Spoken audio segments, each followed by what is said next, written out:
For over 50 years, people have come to see the Sharks play. Talent, skill, speed, intelligence, elite-level athleticism. That's not these guys. Biased, one-eyed, opinionated, more often wrong than right. They make up for their complete lack of talent with pure dribble, gibberish, and enthusiasm.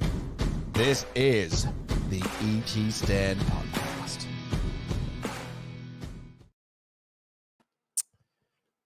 The Shark season is in free fall. And sadly, we can't play the West Tigers every week, can we, Stephen? Or Franko, is whatever I'm going to call you tonight. Is losing every single match for the rest of the season on the board. This is the debrief, the ET Stand Podcast debrief, where we share our thoughts and feelings. Geez, I've had a bad day. So I'm just going to say to anyone out there in the comments, I just want to say, Franko, you are just a beautiful human being. And I just appreciate our friendship over the many, many years that we have had, because we all need something positive right now. Stephen? We're done, mate. We're done. We're done.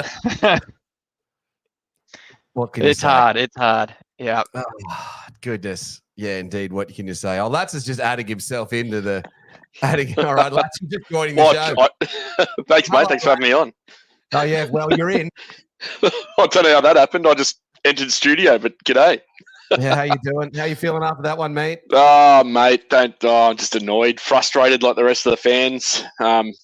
Just horrible, mate. I was never confident we were going to get ahead and win that game tonight at all. No way through that game.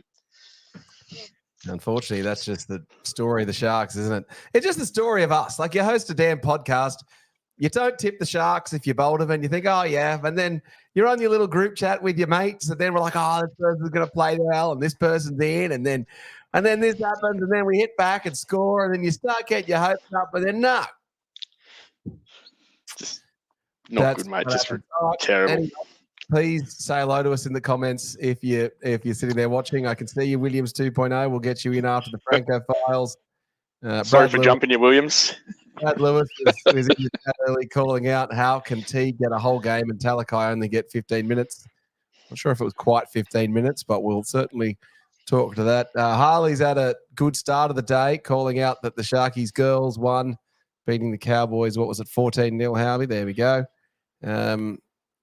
Harley even providing us the tries there with Tiana Penatani. Geez, they were good on that left side, the female Sharkies.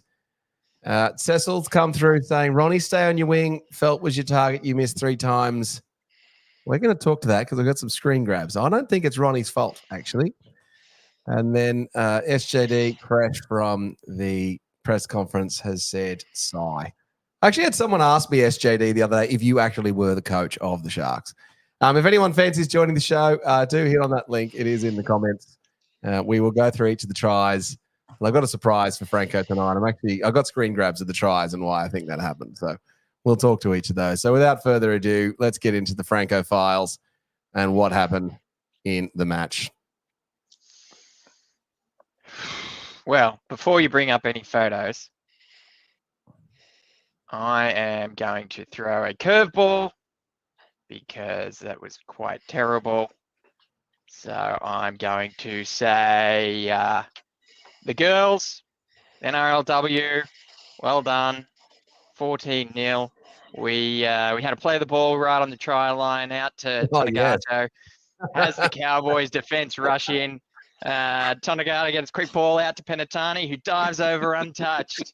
Come it was on. Great. Yeah. 4-0 to the Sharkies. 4-0. Then there's a scrum play about 15 out. Sees Tonagato holding the ball out in front, keeping the defense guessing before going through the hands, getting Staples in to score in the corner. Woo! Yes, girls, let's go. And then another try. We're killing it. What a great day. And then basically a scrum in the exact same spot with the exact same play, except this time with Taylor sweeping through in Kennedy style, putting Staples in over in the corner. Sharkies 14, Cowboys 0, with Preston converting 1 from 3. That was it, right? Did anything else happen that day? That's it. Debrief over. Debrief over. We're done.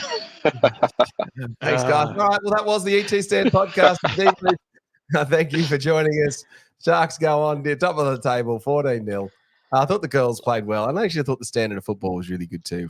It was. Yeah. Their defense was amazing, which is more than could be said for other teams. We can, however, make the fun joke, which is I'd say Toby Rudolph and Brandon Hamlin, you Ellie, and Hazelton, you're playing like girls, but you're not because the girls won today and you guys suck. Maybe we should put Fitzy through a little defense refresher course with Tony Herman. Oh, maybe. All right. Well, congratulations to the Sharks. I don't know. We don't call them the Sharkettes. They're just the NRLW Sharks. Is that what we call them? NRLW Sharks, yeah. Okay, let's get into that. That's it. The winning Sharks. So, Franko, take us through play by play, and I'll bring up the images when appropriate. I'll see what you bring up, but I'll just go through it, and you tell me when to stop. Then, 5 minutes in after a Kafusi drop, Cowboys get a full set in our 30. Play the ball on our 15, sees them swing it left. There's a player running through the line that takes out a defender. However, it's deemed inconsequential with Tuilagi scoring in the corner. I'll just bring this thing up here. Like, it just seems every time that the Sharks are just down on numbers. So there's 7 on 6. 1, 2, 3. 6 on 1, 2, 3, 4, 5. And so we just get down on the numbers every single time. We just don't seem to deal with these problems. And then the guy goes around the outside. That's what happens. Again. Slide defense is not good. Yep. Okay. 11 minutes in, and after a big kick bounces our way, ricocheting off a Cowboys player, gives us the ball where we get a full set of 6 in good position. After play the ball from 5 out, a standard sweep play that includes debutant Ison in the Kennedy role, where he does a quick catch and release out to Mulatalo on the wing, who scores in the corner. Ison gets his first try assist in the NRL, doing something we all said he's not really renowned for. So well done, fella. Nice little cameo there at the start of the game. Yeah, I thought Wilton attracted a lot of players. There you go. There's my little thing here. You can see Wilton. He's coming through. And then it just comes out the back. And so Wilton attracting 1 or 2 or 3 guys. Great work, team. Same standard block play.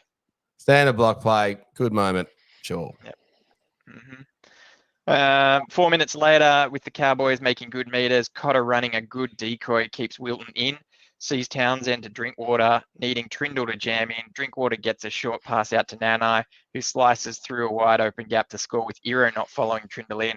No real blame there, just a well-worked play that was too quick and had us sitting on our heels. This being the crucial 3rd try for those who subscribe to that theory. Yeah, I think that's right. Well, look, I could show you the grab there. They just had a whole bunch of dudes lined up and had a good play and just drew guys in. There's nothing we could do. We were sitting on our heels.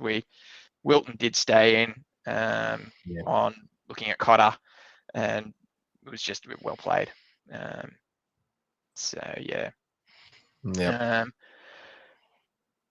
Around the 28th minute mark, Holmes kicks it through, and with Drinkwater looking to regather, he grubbers it through with Brayley, pulling him to ground. Unfortunately, this is deemed a professional foul, and Brayley is sent for 10 in the bin, and the Cowboys take the 2.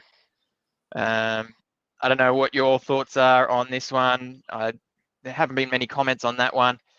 I wouldn't have thought it was a sin bin offence. If you look back at the incident, it looked as though Brayley, going in to make the tackle, puts his head in a position to protect himself in contact. So he's not looking per se at the ball, and Drinkwater was looking to pick it up, except fumbles it onto his shin.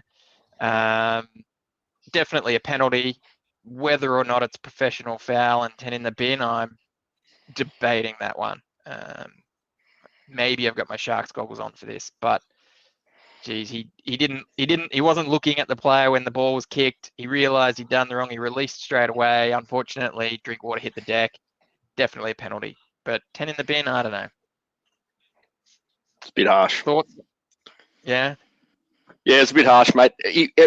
For all money, he looked like he was picking that ball up and was going to run it under the post. So, Brayley was very well committed to that tackle by the time he'd kick that ball. As you say, I think penalty suffices, but I thought 10 in the bin was harsh, but we were lucky we had Beryl there on the bench for that. I disagree with you. I thought it was a sin bin, guys. You can't tackle the guy without the ball. Like, even though he couldn't see where the guy was, like, it is a tackle off the ball, and he is going to school. It's a sin bin. Like, you see them give it all the time. He gave himself up. He got his hands off him pretty quickly when he realised. But I guess that didn't help his cause. But what was even more annoying about that play was actually in the lead up, it was 3-on-3, or even 4 defenders on 3 Cowboys guys, and what is it? Cipher and whose number was Kafusi? Is that number Kafusi at 10? You think, or is that 16 Rudolph? That's so that's Kafusi at 10. The two of them both get drawn in on Dearden running across, and then Val just goes up the guts from there, and that's what opens that whole thing up. Yeah, Talakai looked a little bit shaky on the right edge, to be fair. Didn't do himself any harm, but certainly wasn't his usual left edge self. Then they take the penalty. Okay. Yeah, well, they took the 2. Yep.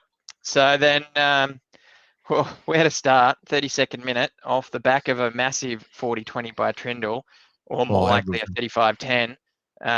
We have a bit of a disjointed set, culminating in the 4th tackle where Atkinson in dummy half misses his targets, throwing it between Trindle and Ueli. Rudolph picks it up off the ground, and after a weak hit up, throws an offload back that hits the deck. However, a rampaging Ueli picks it up and tramples his way through the 10-metre line before offloading to Wilton, who pops it back to Trindle, who then gets it on to Iro, who has a wealth of space and pins his ears back and gets over the line to score. All this while we still have a man in the bin. So it was good. There's a lot to do for Brandon kind of Ueli. He had a lot to do. He had a lot to do, Braden Ueli. There's like 5 guys around him here. Look at that. It's such a barnstorming run. We need more of them. And it was a stroll over for Iro, Franko. It wasn't a try. I would have scored that. I didn't say you wouldn't. He said it was wide open. He had a wealth of space. I don't know what you want me to say there. I don't reckon Boldo scores that. Sorry. Probably not. He's popped his shoulder on his way to the try line. Yeah, fair enough. All right. So what is it at this point? It's Sharks 10, Cowboys 12.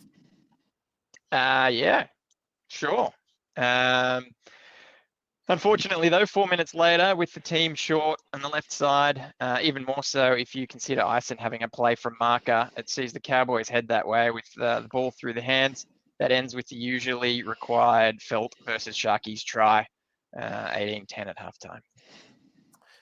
Yeah, that was just more numbers again. We were short.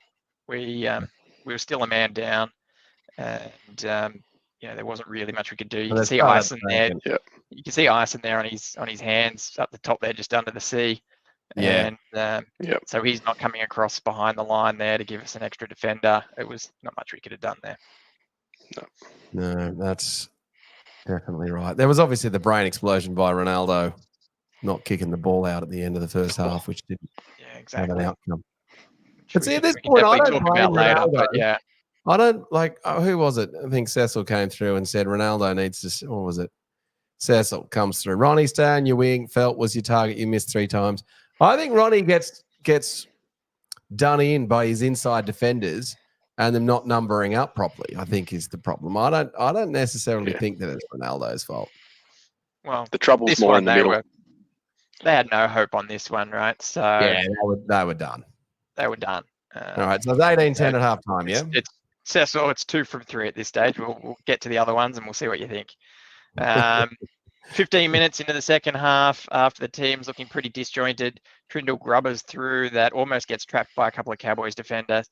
It sneaks through with Trindle following, who grubbers it forward with a second kick and chases through to win the race and score under the posts.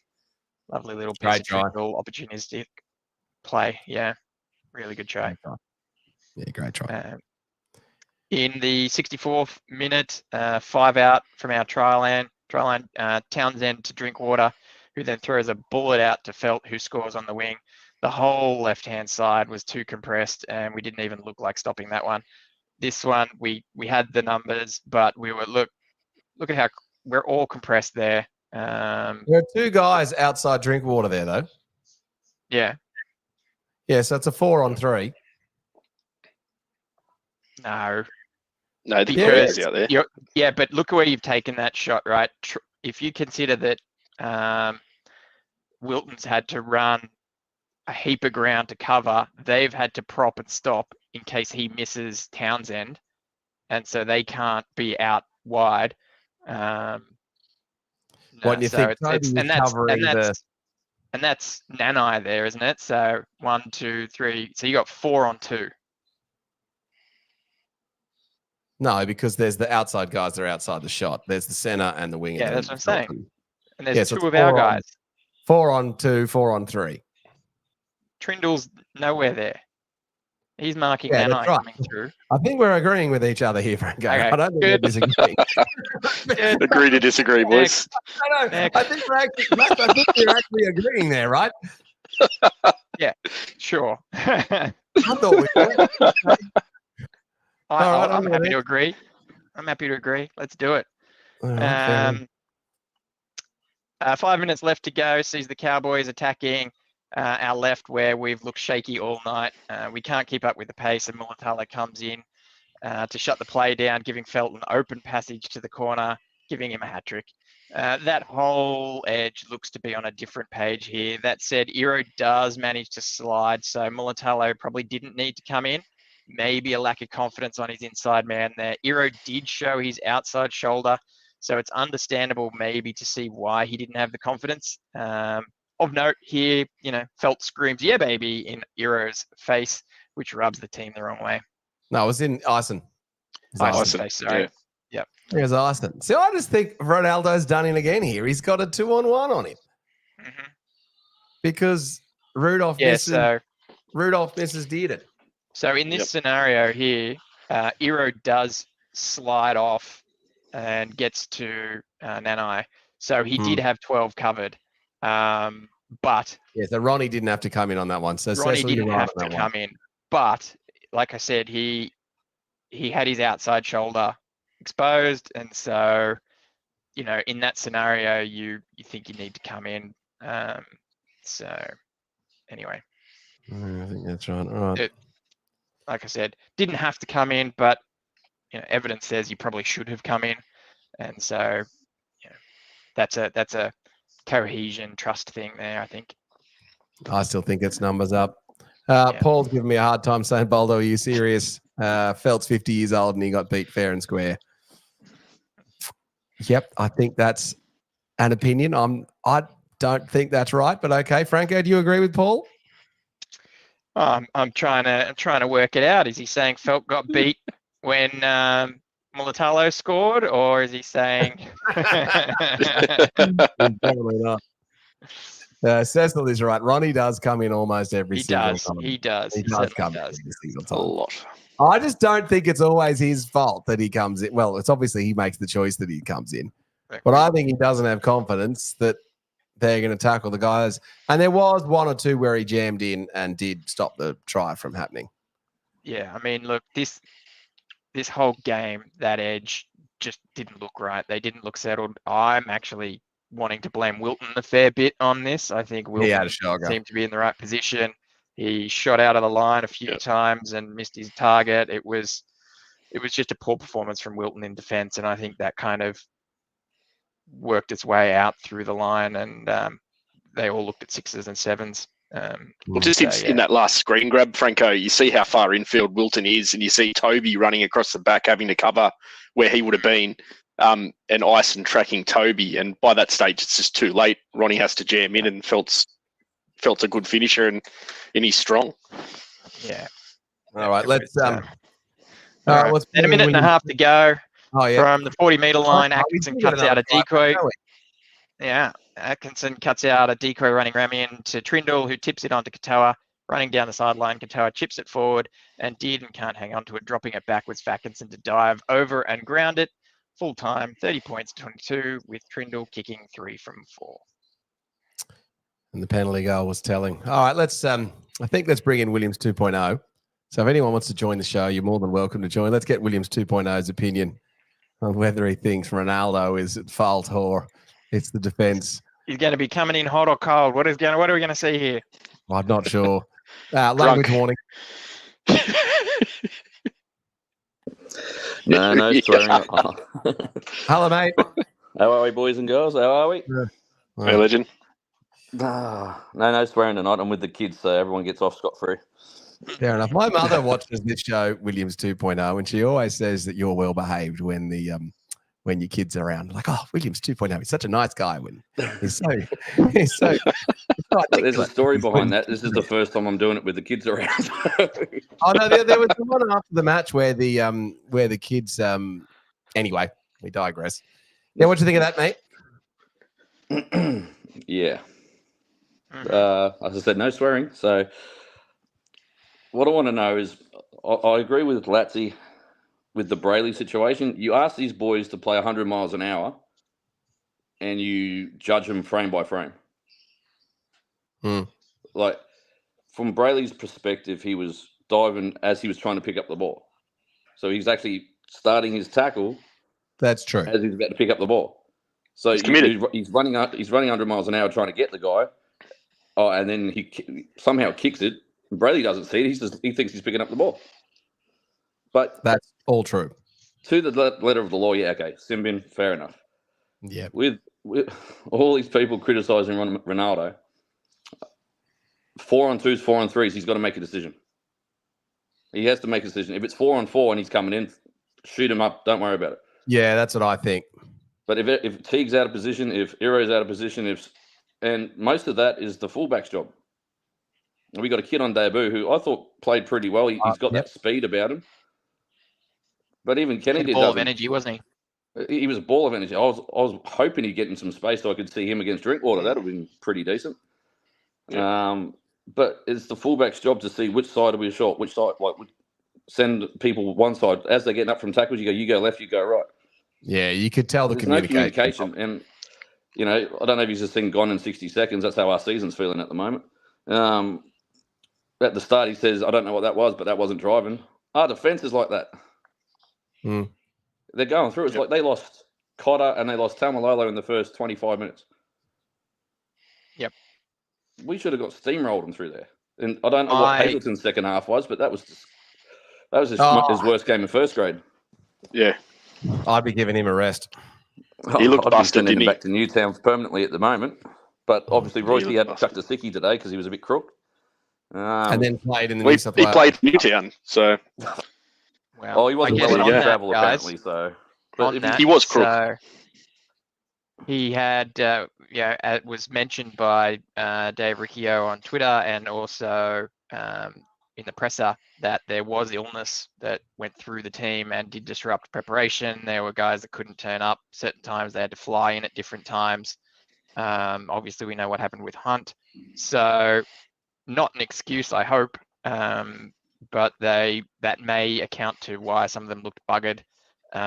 However, you've got to imagine, right, that Tomalolo out with a fractured cheekbone and Cotter, not Cotter, it was Cotter, right? With concussion, both out early first half, has got to equalise that, right? And with us being such strong finishers, we should have just trampled them. Yeah, it's getting to a stage now where you start looking at Bulldogs winning, Roosters winning. Who else is winning at the moment? Pretty much everyone below us is winning. The Cowboys. So, we haven't beaten a good team. We haven't beaten a good team for Yonks. Well, we beat Melbourne on the Roosters. Joke about the Tigers. That's a while ago, mate. The Melbourne and Roosters. Yeah, that feels like a grand final to us at the moment. Yeah, but the Roosters, we were lucky. They were on top. And Melbourne, they were missing a stack of guys. Yeah, we missed a couple. But, I think Atkinson had a pretty average game tonight. His kicking was solid. Yeah. But overall, he just didn't bring anything. But Trindle was, again, probably our man of the match. Trindle, I think so. I think Brayley got out pretty well from dummy half when he was able to. And this just the defensive side of it. Like, that could have been 40. That should have been 40 tonight for the Cowboys. If you think about the dropped intercept, I don't know what Atkinson was doing 2-on-1 where he could have he passed it as Tawalagi was in his line of sight. I don't know what was going on there. Yeah.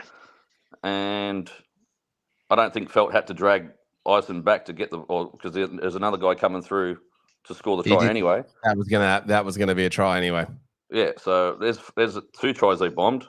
I missed a couple of bits of the game with my my little girl, but yeah, it's not looking great, especially when we've got South next week, and I'm not sure if Trell's back next week or the week after, but either way, if South come in hot, we could be in trouble. We'll be struggling to stay in the 8. Well, yeah, what are we? 28? Fourth now. No, All but right, here we go. Here's something I prepared earlier. So we are sitting in third at 28 points with no buys. We have the Roosters below us in fourth on 28 points, assuming they've just won the game. They will probably overtake us on for and against. And they have one buy in hand. The Dogs in fifth have 26 points with no buys. Cowboys also 26 points in sixth with one buy in hand. The Eagles on 25 at seventh with one buy in hand. And Dolphins and the Dragons 8th and 9th with 24 points and no buys. So between us and 9th is what, 2 games? 2 games? 2, 4, 2, 5, 2, 6, 2, 7, 2, 8. 2 games. Wow. There's the question if the Dragons or the Raiders get into the 8. Yeah. When does the Premier League start again? August 13. August 13. William Stefano, what did you think of them selecting Beryl? Interesting. I thought Jack Williams was on the bench, wasn't he? Or on the reserves? He was on the reserves, yeah. I mean, I think when he came on, he's actually... I know it was during when Browers was off, but he actually played more of a ball-playing lock at times when Cam went off, and I think Brayley came back on. I think he was all right. Like, he's a 29-year-old bloke, so he's not a spring chicken, but, I mean, surely there was someone else, a forward or someone that you could have brought on, or maybe someone with a bit of speed. I thought it was an odd selection. If you look at the match, like, you're playing Beryl as a ball-playing lock, and Cam McInnes only played, 40 minutes or whatever it was. Just seems, why have Cam McInnes if he only plays for 40 minutes? Well, it could go back to the illness apparently that was going through. You don't know, like, was Cam struggling at times? I don't know, but yes, when I saw Beryl was on instead of one of the forwards or Jack or whoever, because Jack would have flown up there. I think. Anyway, it's an interesting selection, but I think he's got bigger things to fix than whether Beryl's getting a run or not, because that defense is not looking like a top 4 or a top 8 defense at the moment. Do you think maybe Beryl had something to do with Ison being in? Do you think maybe there were some shifts that Fitzy was going to make somehow in case Ison didn't work out, or I don't know who you put back to fullback if Ison's not fullback. Ronnie's not a fullback. Katawa's not a fullback. Hero's a fullback. Atkinson, maybe. That's what I thought. Atkinson, maybe Beryl into the halves. I don't know. But I thought Hero can play. Hero played fullback in the World Cup, and Stone Street was available. I mean, yeah, you could have put Talakai to the centres, put Hero back there, I suppose. But I'm surprised they didn't go for a similar structure than we did at Melbourne when put like a Ison back to full. When we knew Kennedy was out. Oh no, that was a different one. Never mind. No, they put Atkinson. They could have put Atkinson to fullback and played McInnes. Atkinson or Hero, but I thought, as I said, Ison played pretty well, and I think he's only 19 years old, 20 years old. Yeah, something like that. I'll tell you now, if Kennedy has a bad stretch of run, I'll be calling for him again, because I think with more experience, a bit more bulk, he's a skinny kid. He's got the pace for it, that's for sure, and he's definitely got the confidence. You see, he's like that Dylan Edwards type that gets in and run around the ruck. Tackles 4 or 5 and all that, and gets us on the front foot, which we haven't had in a while, because Kennedy's just the one guy that plays out the back most of the time and off kick returns. So he's getting mixed reactions in the socials. Who, Ison?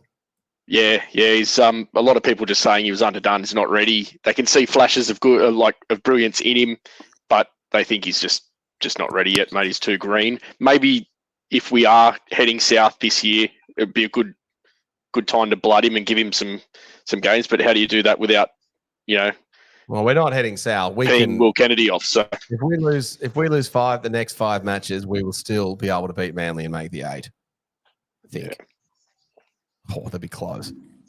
Maybe. Let's not get it that close, shall we? Jesus. We may only need to win 1 more game. 2 would definitely be enough, I think. Yeah. So I don't think they're going to. It makes you start thinking, why did we let Connor Tracy go after his performance today? He was incredible. Hat trick. Well, you just can't keep the guys who are on the fringe of your top 17 in the squad when they've got opportunities and bucks calling from somewhere else, because otherwise you're holding them back. The way people are talking about Iro, if we'd have kept Tracy, Iro's gone, right? So pick one. Yeah, I think that's right. Let's just go through some comments. So Cecil, thanks for calling me Cess. It is preferred. That's Cecil. All right, Cecil. But you called him Cecil and he said, thanks for calling me Cess. Cecil, you are one of my favourite people that watches with us. Sonia's come through. They showed more passion defending the rookie than playing to win. Yeah. They did show more passion defending the rookie. NRL needs an NFL taunting rule. That was bullshit from Felt and not a good look. Ronaldo would get flagged every 5 seconds. Yeah, that's true. And he wouldn't act like a dickhead.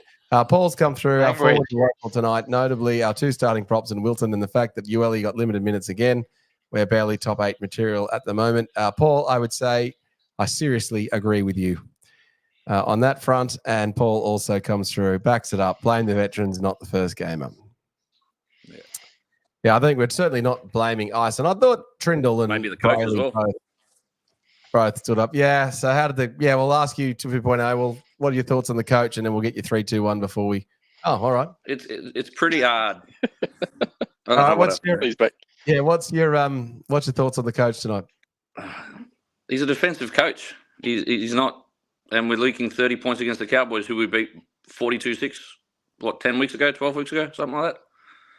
And we're leaking points against. Cowboys have got a solid attack.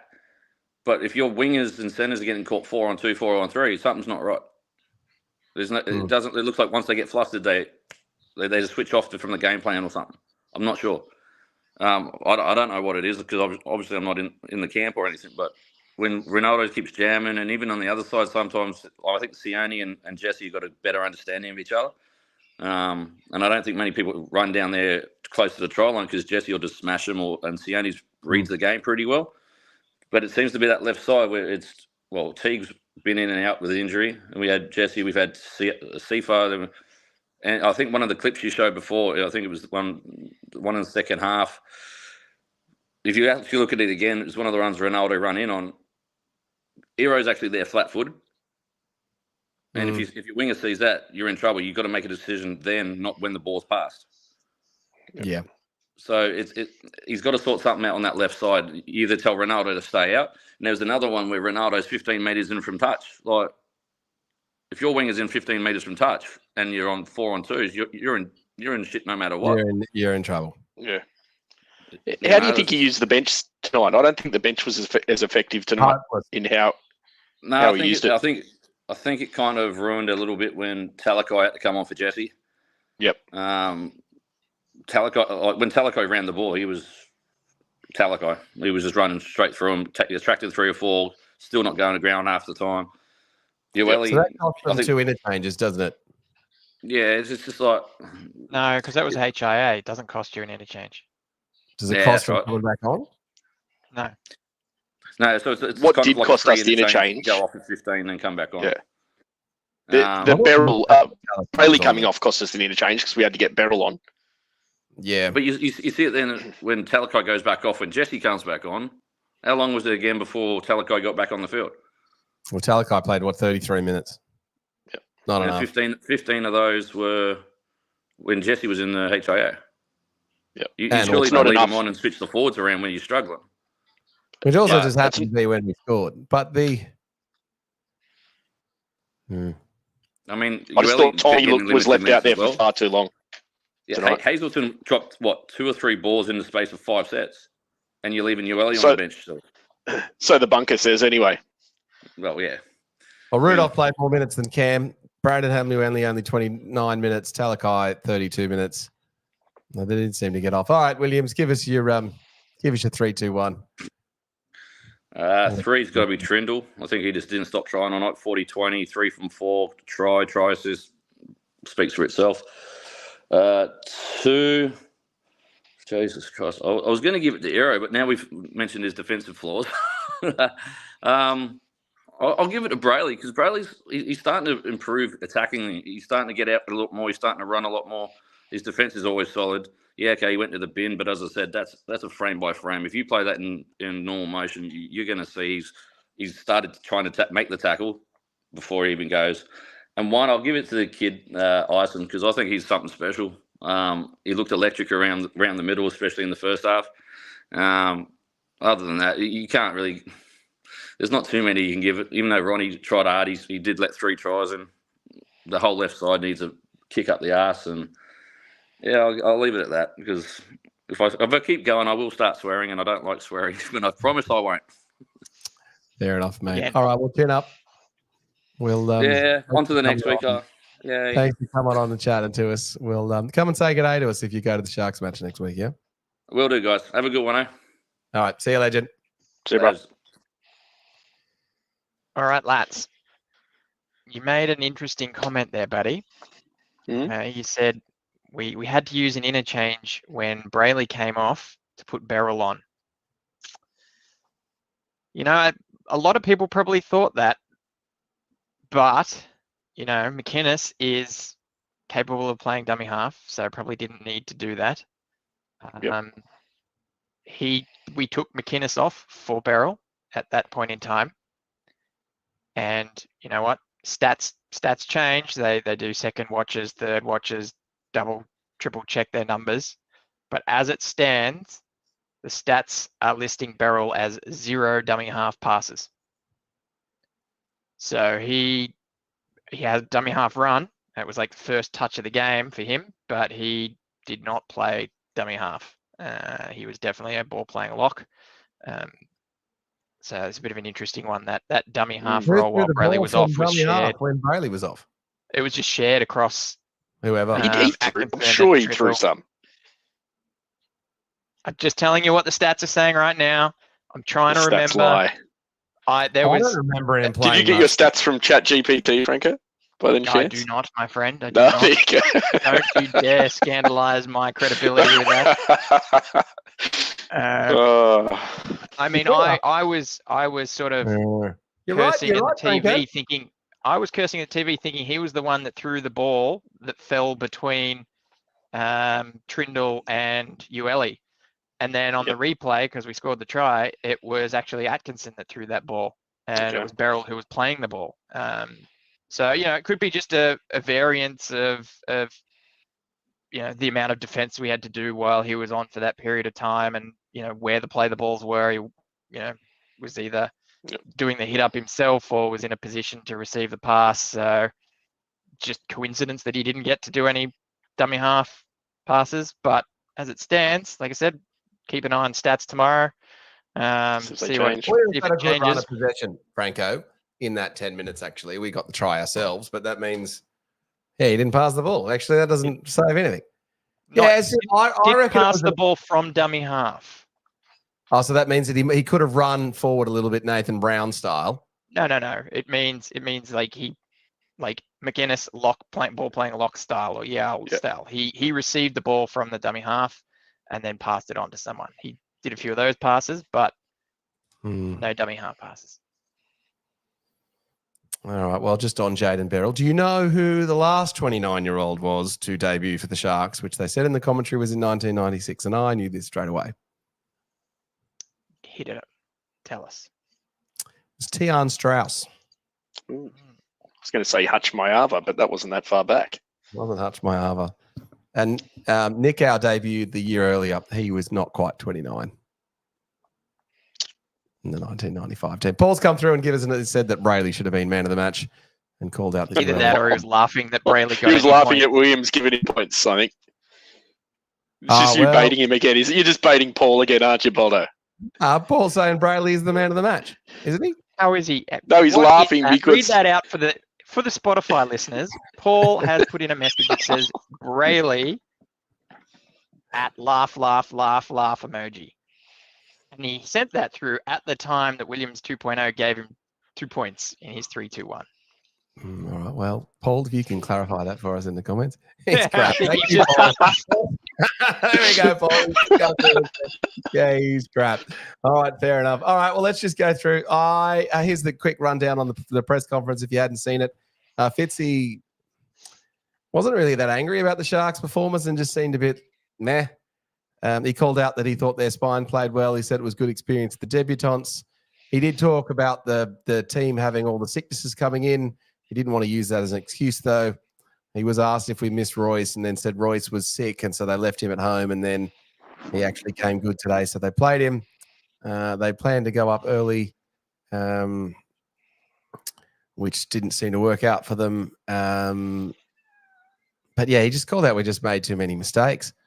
And so when you go and look at the mistakes, Tommy, I just giving away penalties, ruck infringements and penalties and sin bins as one thing altogether.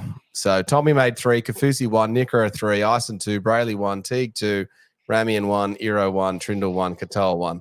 So basically half the team all made errors with 5 players making more than 2 errors or penalties or dumb stuff. Like that is... You just can't win if you drop the ball. It's that simple. What do you make of the lost challenge? I thought that was pretty rough. I thought we should have retained our challenge, and that should have been successful. So that went on to lead to a try when we were trying to run them down. Yeah, that was tough on us because Hazelton still had his hand kind of gripped around the ball, didn't he? Yeah. I thought that was a bit tough. Franco, do you remember that incident? Yes, I thought it was a fair call. Hazelton had it in one arm. It hit the back of the defender, started to pop out, and he had to regather it with the other arm. It's if the back of the Cowboy player wasn't there to balance the ball on and regather, he would have considered a drop. So yeah, that's fine. I don't think he would have dropped it though. Well, he would have regathered it, but it was not in control while it was resting on the back of the opposition player. So, but he still had his hand tucked around the ball. No, it was. He didn't roll it on the player's back. It had squashed out the top, mate. So, mate, he's twisting under it. Whatever.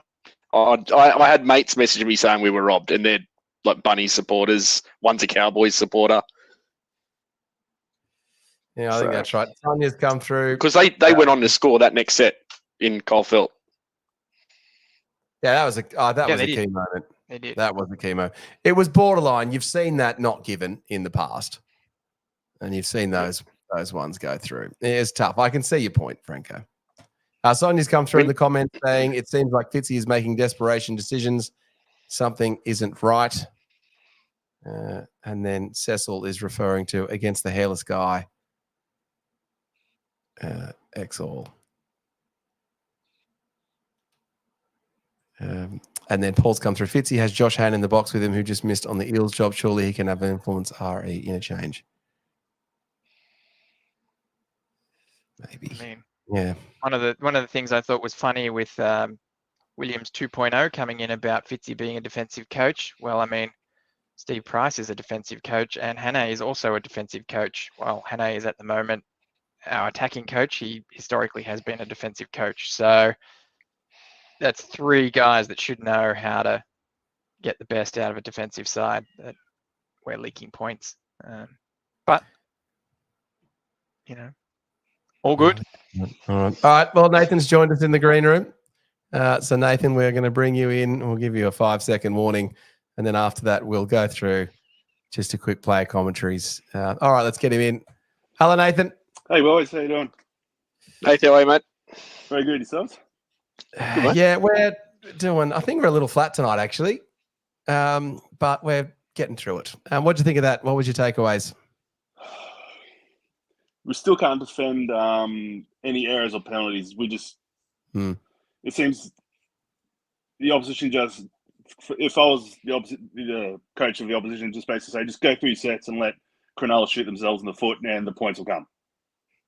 Which is what the Cowboys did. They had 0 offload. That's it. Yeah, we had 10. Yeah. I think that's probably right. Any standouts for you? Are there any positives from that, Nathan? Trindle's sort of coming good as like a good directing halfback. he's guiding us around the park, but it's still the errors in that's hurting us. We're not giving ourselves a chance to do anything with the ball. Apart from that, we weren't too bad overall, but just the errors and penalties they're killing us. Yeah, they are, aren't they? What would you do if you were the coach? Any team changes next week other than Kennedy back straight in? Kennedy goes straight back in. Hunt comes back if he's well enough. Obviously, he played for the Jets, so he must be coming good. Fine. Yeah, he's fine. I'll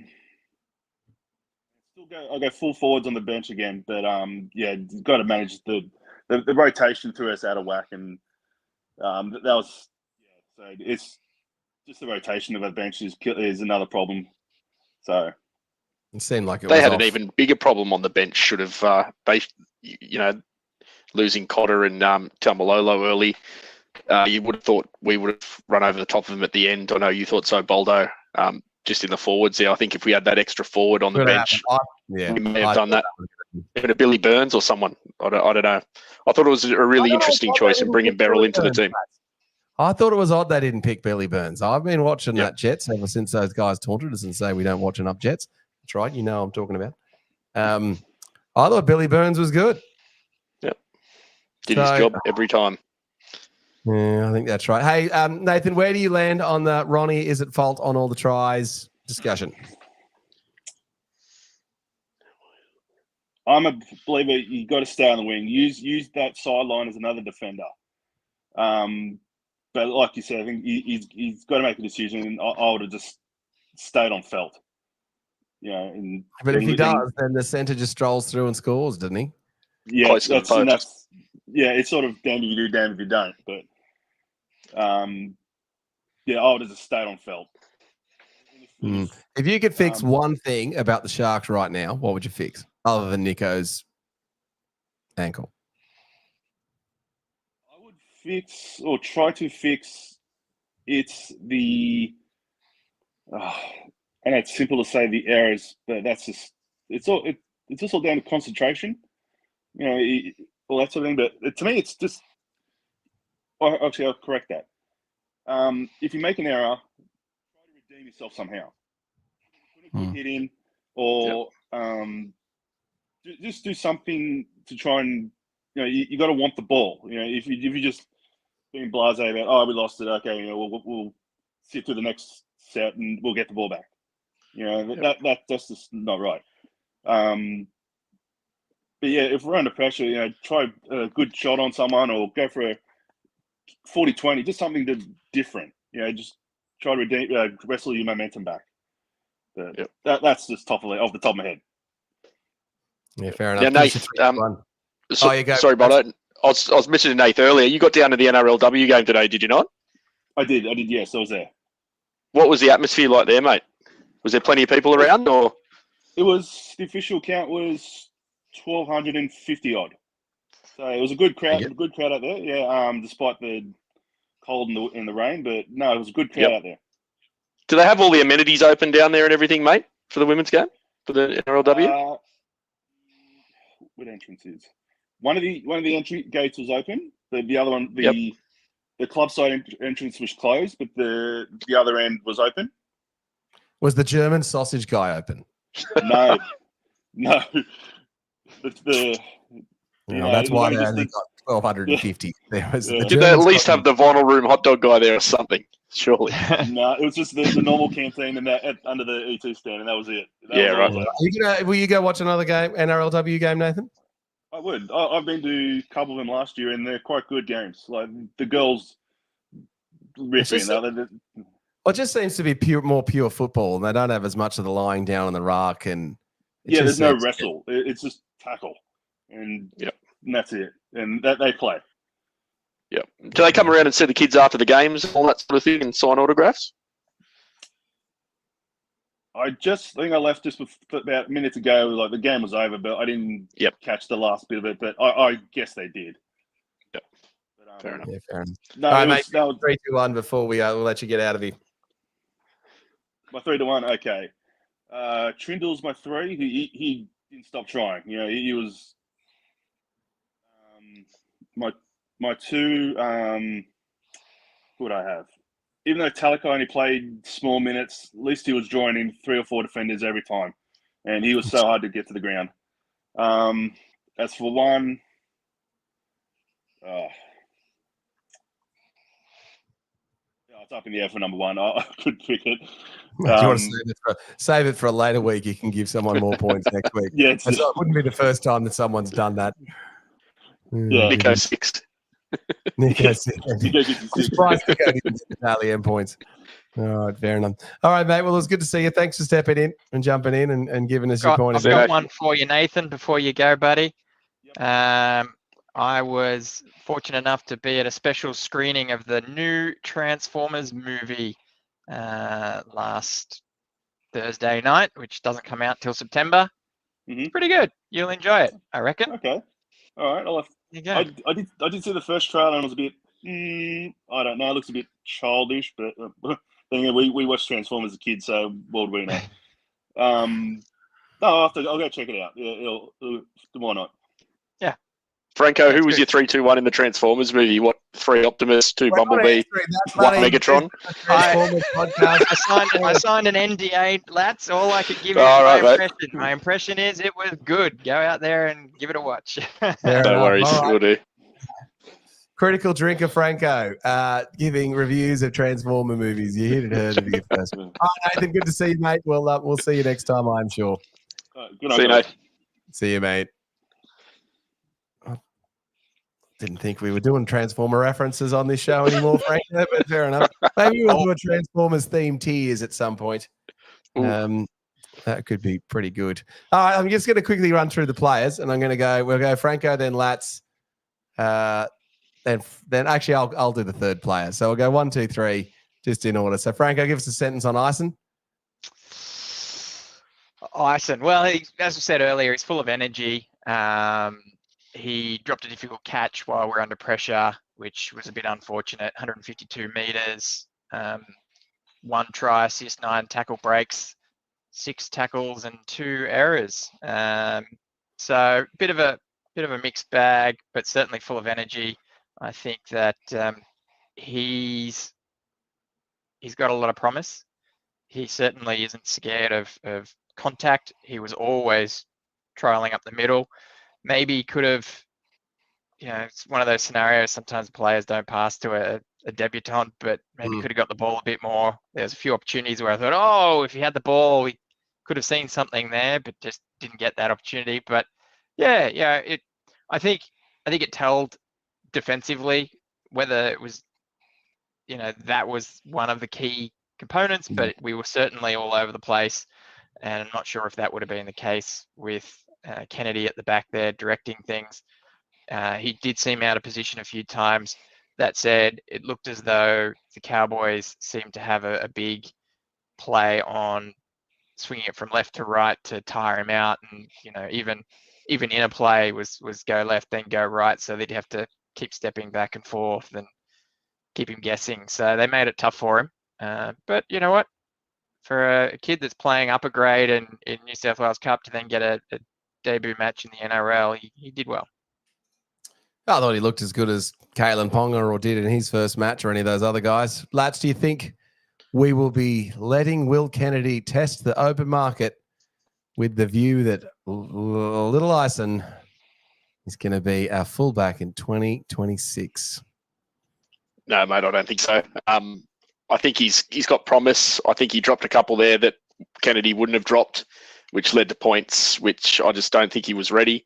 I think Fitzy just went with it too early, and I kind of like the Eero experiment originally. I think he was a little bit bamboozled by the first grade, and now he's grown into it. When he was ready, Fitzy put him in at the right time, and he's going gangbusters. But I think, I don't know if we'll get to hold on to him or not, because we've got Dykes coming through too.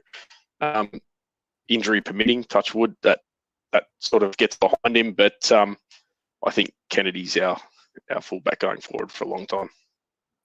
Fair enough. Paul's just come through in the comments saying that 2 grades up, he was playing in flag this year. Katoa, Lats? Yeah, I thought Katoa was pretty good, mate. he had to come in off his wing for that Tuolungi try. Again, I don't think that was his fault. As you said, we seem to be positionally pretty poor in that slide defence area. We tend to sort of get caught up and jammed up in the middle, and that opens up the edges.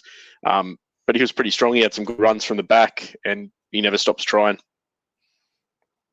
Fair enough. I'll take Ronaldo. I'm going to say I am convinced myself that it is not all of his fault with the jamming in. I think you think it's his errors in defence, but it's not always his fault.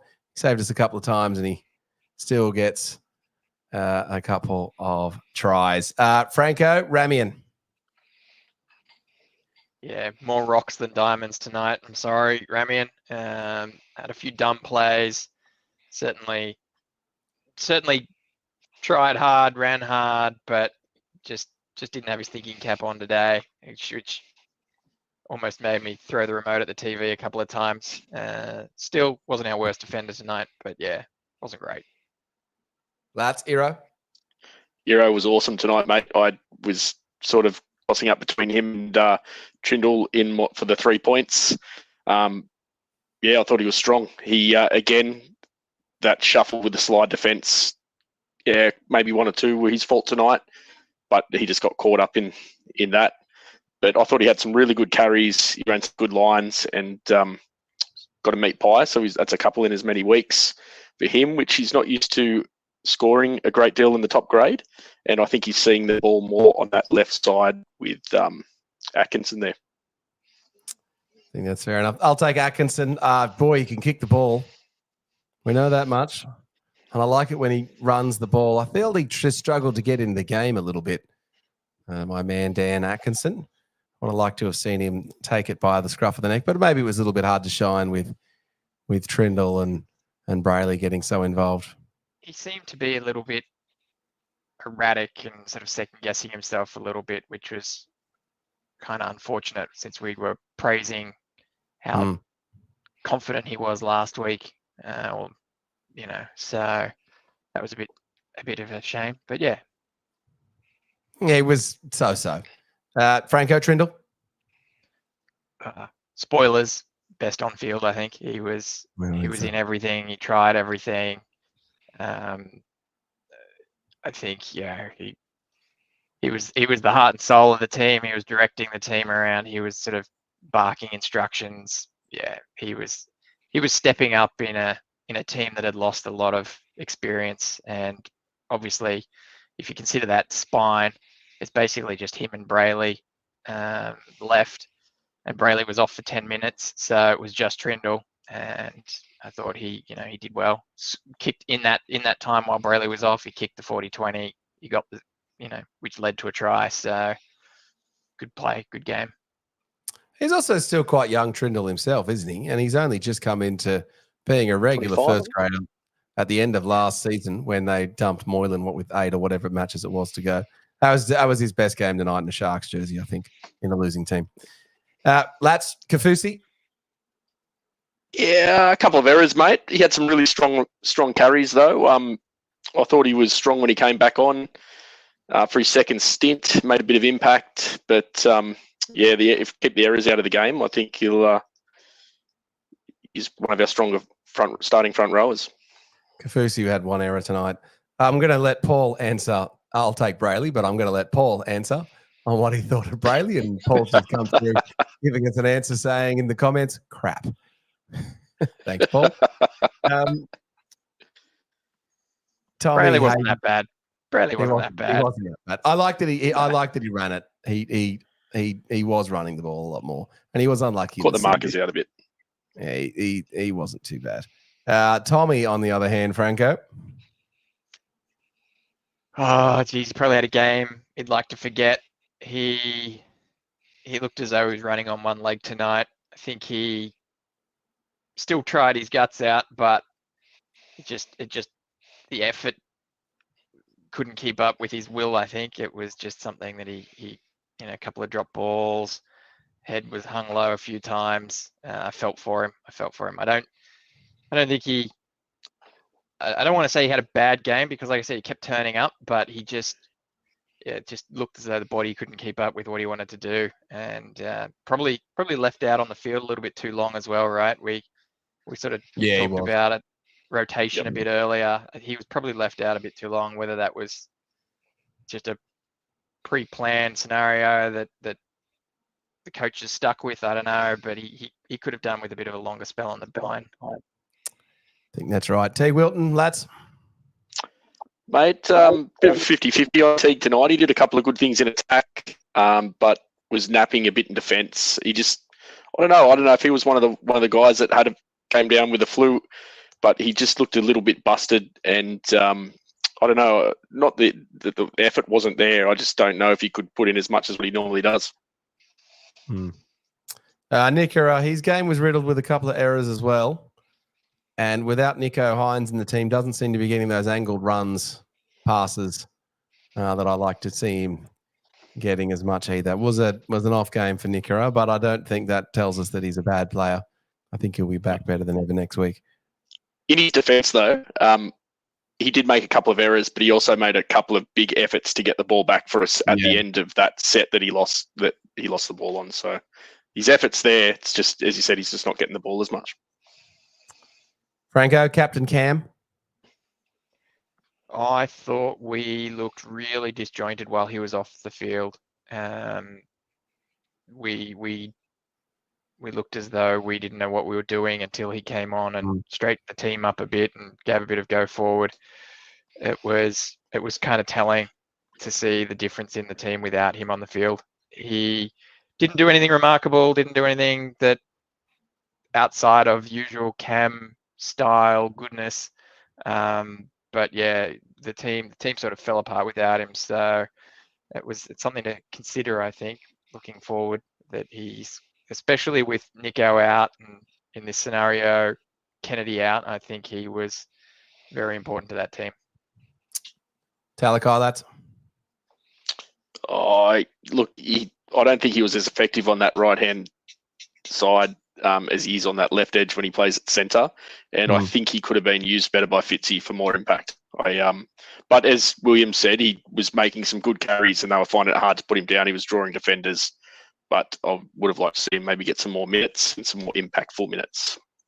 Yeah, fair enough. I'll take Beryl. I don't know why we picked Beryl. I thought it was an odd choice. So something must have been up with the players being sick. I'm not sure why they didn't play Jack Williams. It just seemed a really odd choice. I'm not sure that he'll get to play another match. It was nice to see him get a run and become Shark 562. But it just seemed like we didn't play to his strengths, and it just seemed an odd choice, Fitzy. Toby Rudolph, Franko. On Beryl, while we've been talking, while other people have been talking, I've been just doing a little bit of a look because you're right, it didn't pass the sniff test.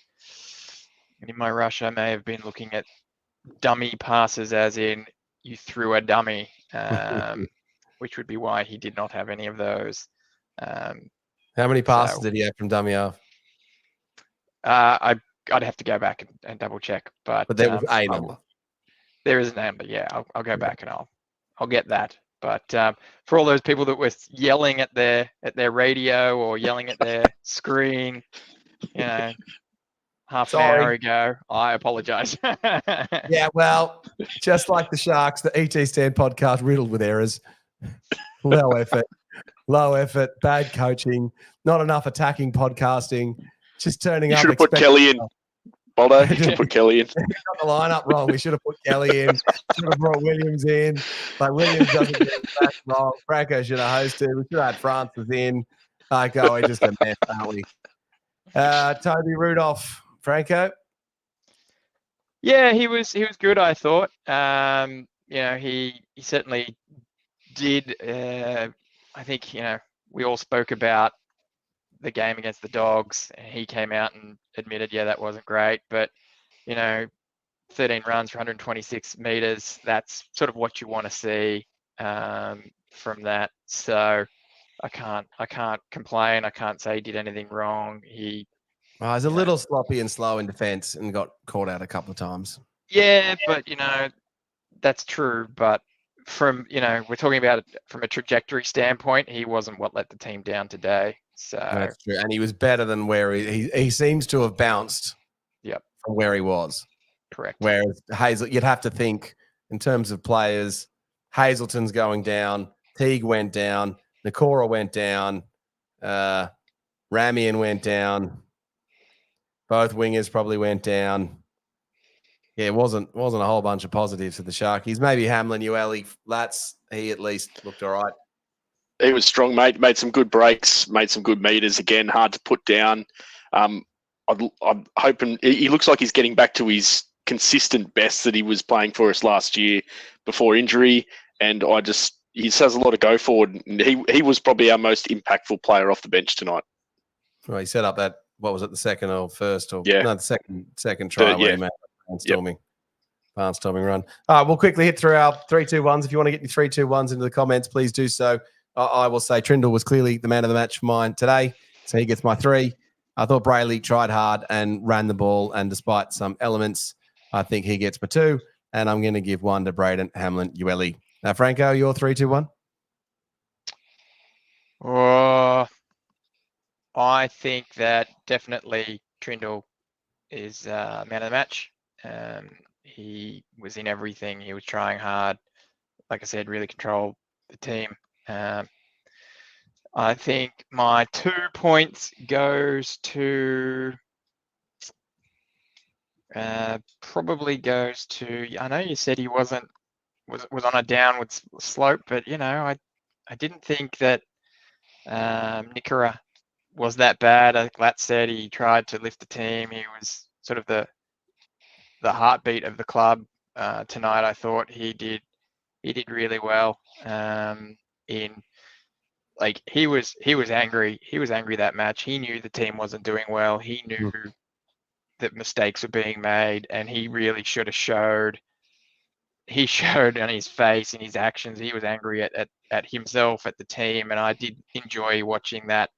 As opposed to people patting everyone on the heads and, oh, don't worry, mate, you'll be fine. He was angry at the situation, and that sort of, I felt that was the right attitude to have in this current scenario. So for that alone, he gets some points.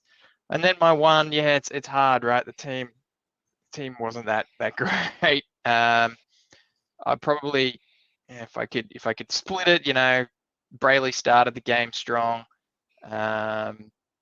But as for later on, probably I may as well give it to McInnes. I talked him up earlier. I may as well give it to him. Fair enough. All right, McInnes. Paul's come through and given his 3-2-1. He says Trindle, Ueli, and then no one else. And then Paul's come through and he said, "Well said, Boldo. You're a good judge." Paul, see, I do agree with you more than you think. And Nathan's call out was that the number 1 was the Sharks NRL win. Lats, who was your 3-2-1? Mate, tricky 3 points. Couldn't give it to anyone else. That 40-20 of his was huge. His little try was great. The lies up try there. Good effort. And I thought he had a really good kicking game. 2, I'm going to give it to Iro. I thought he, never stopped trying. He was good out of the back, had some good runs, sort of busted Ruben Cotter for us. And 1 point, it was hard to split between Hamlin Ueli and Toby Rudolph, but I'm going to give it to Toby just based on his effort from this game, from previous games, and that upward slope that he's heading in. I thought he had plenty of intensity, and he was never stopped trying to cover in defence. And I thought 1 point to him. Thought he was deserved. Fair enough. Oh, well, that's good that he's bounced back. SJD has joined the show late, was having Korean barbecue tonight instead of watching the game. I'm going to say I agree with you again, Paul. Yes, SJD says, Paul, that was certainly the right choice. And look, a comment has come through from Chris Kelly saying, who tips the Cowboys? And unfortunately, this does mean that Dear Boldo is now equal top with Harley on 10 points in the ET stand tipping comp. Not that I really like being right, but I even actually said that the Cowboys would win by 8 points. So, what can you say? It sucks tipping against the Sharks and then being right. So annoying. Some I mean, it's a consolation. safety net, right? You tip against the Sharks and you don't get your tip. It's happy day either way, right? So Yeah, but I tip the entire tipping comp in the normal tipping comp in advance just so I remember to put tips in. So I don't remember if in the actual tipping comps I'm in, if I tip the Sharks to beat the Cowboys. But I have a feeling that actually I didn't tip the Sharks to beat the Cowboys this year because I thought we would lose. Franko, anything else from you, mate?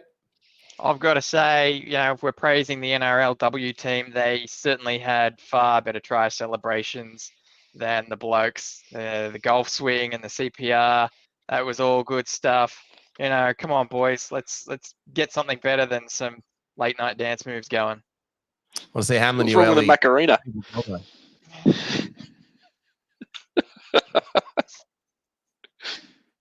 think that's how you do the Macarena, isn't it, lads? As far as I know, mate. Yep. Okay. Anything else from you, Mr. Scott Latino? No, just sorry for breaking in straight into the studio, mate, because I was only meant to be a dial-in. So yeah, once you came in, I was like, "I'll bugger it." Yeah, I thought I'm in here for the long haul. Yeah, you were just in here for the long haul. So we were going to have Lats as just a dial-in, and Frank and I were going to chat. And then you just came in. "I'll bugger it. We'll just run with 3." All right. Other than that, we had one other comment come through, which was from SJD saying we should have spent the entire podcast reviewing Transformers instead of the game. Yes, we maybe should have done that. And other than that, I'm not sure if I missed this comment from you, Paul, which the girls performers put in more effort than the men's. And I think that's all the comments from today. But just shout out. We'll show Harley's comment again. Sharks girls won the game and beat the Cowboys. They did play very well, beating the Cowboys 14 points to 0. That was the ET Stand podcast for this week. We will be back with a couple of videos this week. I think Franko and Kelly are going to do Sharknado match. Yeah. For the classic Cronulla Chronicles. We actually had an argument on our we never argue at all on this podcast or all our group chats. There was a discussion about who was going to get to do the Sharknado Chronicles with Maddie. So that'll come out during the week. Who are we playing this week? Yeah, the Rabbitohs opposition podcast have not replied to me for an opposition fan preview this week. So I'm not sure if that's going to happen. So we will see. And then we'll be back with our regular Tuesday night show. And then we'll have our debrief as well. So chin up, Sharks fans. What can you say?